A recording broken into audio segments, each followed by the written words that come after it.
It's time to take a look at what's happening around Wyoming for Friday, June 7th. I'm Wendy Corr, bringing you headlines from the Cowboy State Daily newsroom, presented by Cheyenne Frontier Days. From sunup to sundown, there's something for everyone. Check it out at cfdrodeo.com. An Evansville area couple is pleading for help from the Natrona County Board of Commissioners regarding a trigger-happy neighbor whose bullets have reportedly ricocheted around the neighborhood, hit the sides of at least one home, and damaged a real estate sign. Cowboy State Daily's Dale Killingbeck reports that Leanne and Calvin Codwell told the board that the rural neighborhood northeast of Casper is in fear of someone being hit by a stray bullet.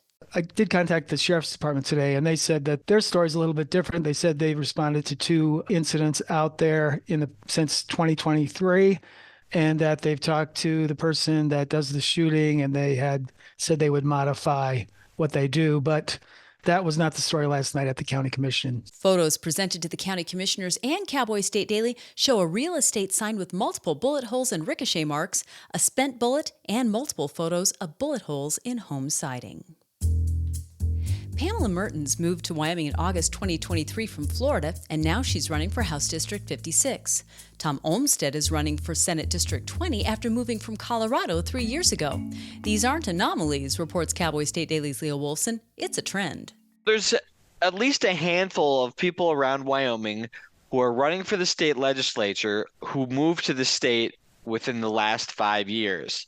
It's an interesting move when considering that it usually takes a little time for someone to learn the culture and the biggest problems and issues that are occurring in their local community.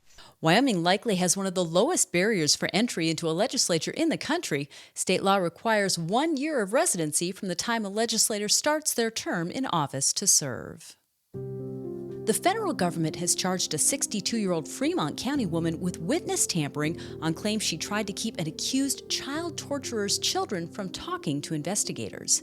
Cowboy State Daily's Claire McFarland reports that Karen Ryder, the mother of accused child torturer Candace Sitting Eagle, is accused of giving one of the children laxatives before his FBI interview.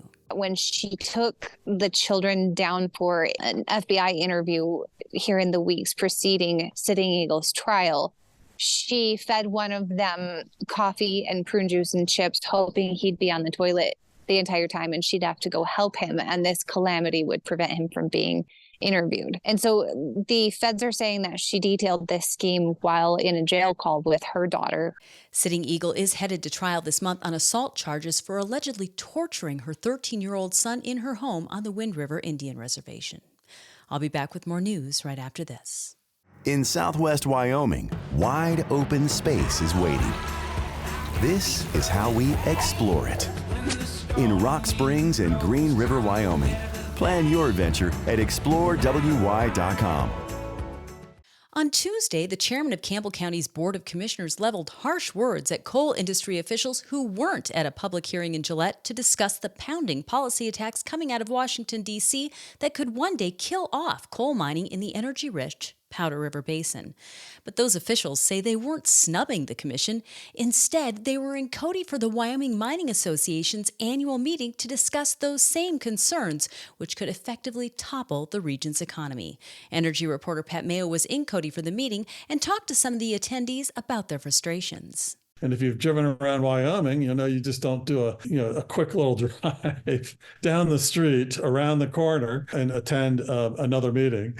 I think a little bit of it, from what I've been talking to people, is there's some frustration going on right now in the industry because they are under tremendous amount of attack. Travis Detai, executive director of the Wyoming Mining Association, said the coal industry isn't tepid in its fighting tactics and are using every available tool at their disposal to fight the Bureau of Land Management's rules that are set to shut down the coal industry by 2041.